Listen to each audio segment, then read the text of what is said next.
You don't feel lost because nothing interests you. You feel lost because everything does.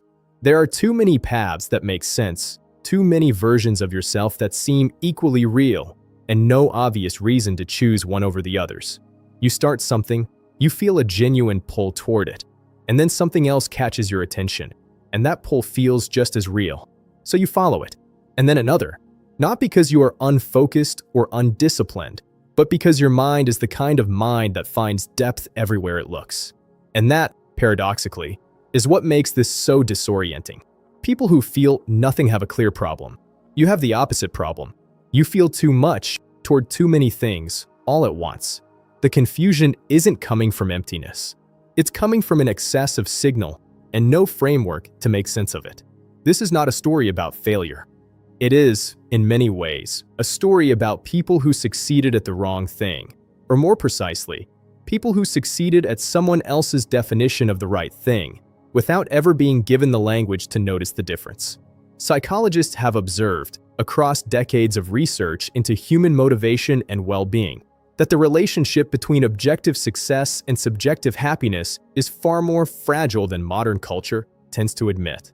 We operate, most of us, inside a kind of inherited architecture, a mental map of what a good life looks like, drawn largely by the institutions, families, and cultural currents that surrounded us before we were old enough to ask questions. That map is not always wrong, but it was never designed with your specific interior in mind. This is where something interesting begins to surface. When a person spends years, sometimes an entire formative decade, optimizing for outcomes that carry social prestige, the cognitive apparatus that monitors alignment with one's deeper values does not simply go quiet. It continues to run beneath the surface of performance. And when there is a sustained divergence between what a person is doing and what a person, at some fundamental level, is oriented toward, the mind registers that divergence as a kind of tension, not always a crisis, often as a quiet, persistent dissatisfaction that rational explanation cannot fully reach. The psychologist Mihai Csikszentmihalyi described the state of deep engagement, what he called flow, as one of the most reliable sources of intrinsic well-being available to human beings. The experience of flow is not about the prestige of the task, nor its compensation.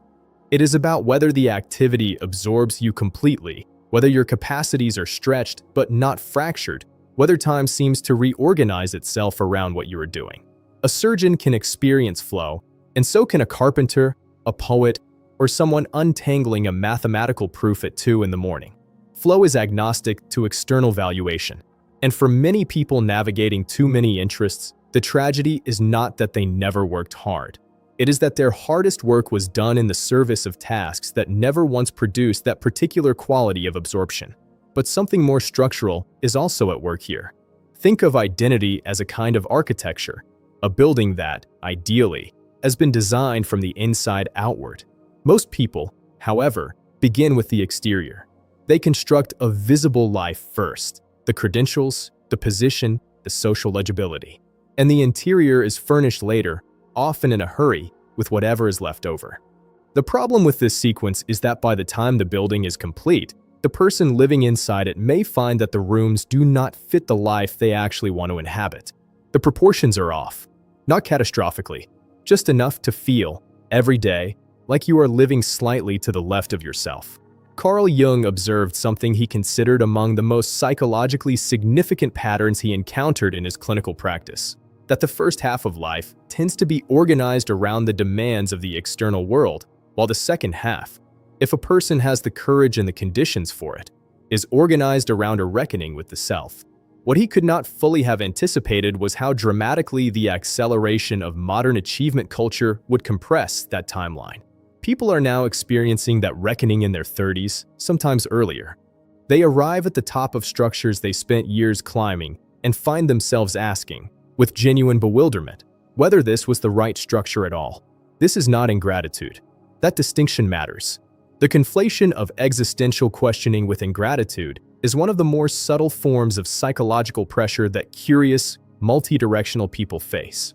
To ask whether the life you are building is the life you actually want is not to reject the effort you expended building it. It is, in fact, an act of intellectual honesty, the kind of honesty that requires more courage than the ambition that preceded it.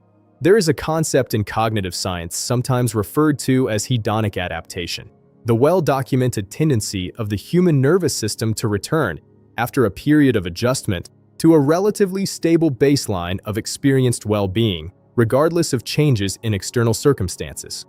Gains in status, direction, or clarity produce a genuine elevation in mood, but that elevation is rarely permanent.